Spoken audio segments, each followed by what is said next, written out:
Perkenalkan, nama saya Divanka Aurel Sabrina dari kelas 10 Perhotelan. Izinkan saya menjelaskan apa itu ekonomi mikro dan makro. Buat yang belum tahu, langsung aja yuk ke videonya.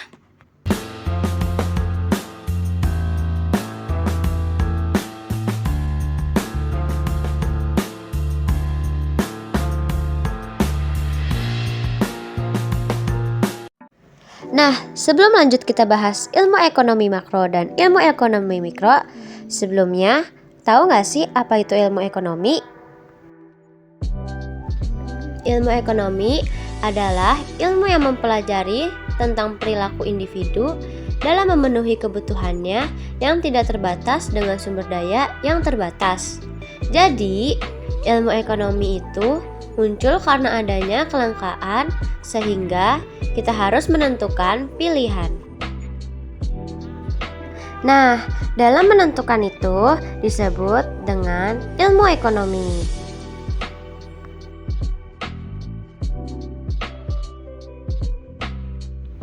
Misalnya, kalian memiliki uang 100.000, lalu kalian bingung ingin memilih baju atau beli buku. Karena berhubung ia masuk sekolah, jadi kalian memutuskan untuk membeli buku. Nah, itulah disebut dengan ilmu ekonomi. Selanjutnya, ilmu ekonomi itu terbagi dua, yaitu ilmu ekonomi mikro dan ilmu ekonomi makro. Kira-kira apa ya perbedaan dari ilmu ekonomi makro dan ilmu ekonomi mikro? Yuk, kita bahas dari ilmu ekonomi mikro terlebih dahulu ya. Dari segi bahasa, mikro itu artinya kecil. Jadi, ilmu ekonomi mikro adalah ilmu ekonomi dalam ruang lingkup yang kecil, di mana hanya membahas perilaku konsumen dan produsen dalam aktivitas ekonomi.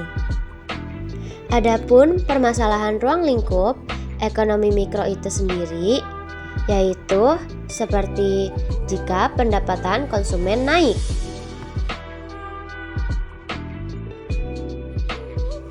Misal, apakah harganya naik mampu dibeli konsumen juga? Atau, misal, jika harga daging naik, apakah menyebabkan harga bakso juga naik ya? Nah, itulah contoh dari permasalahan ruang lingkup ekonomi mikro. Intinya, dalam ruang lingkup ekonomi mikro hanya membahas tentang perilaku konsumen dan perilaku produsen.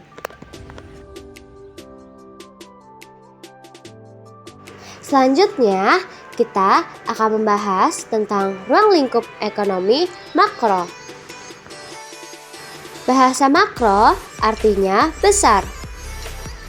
Jadi, ruang lingkup yang besar dan luas sehingga dibutuhkannya adanya peran pemerintah dalam mengatur konsumsi dan juga produksi secara agregat atau keseluruhan.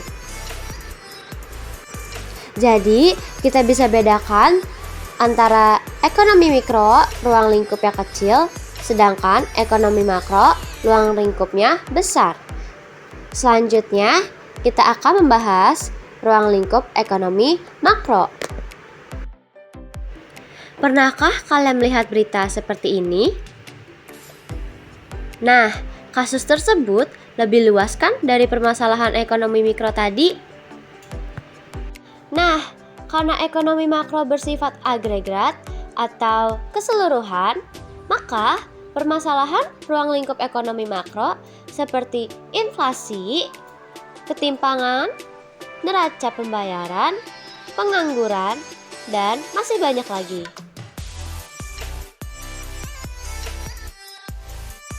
Nah, sudah jelas bukan perbedaan antara ilmu ekonomi makro dan ilmu ekonomi mikro?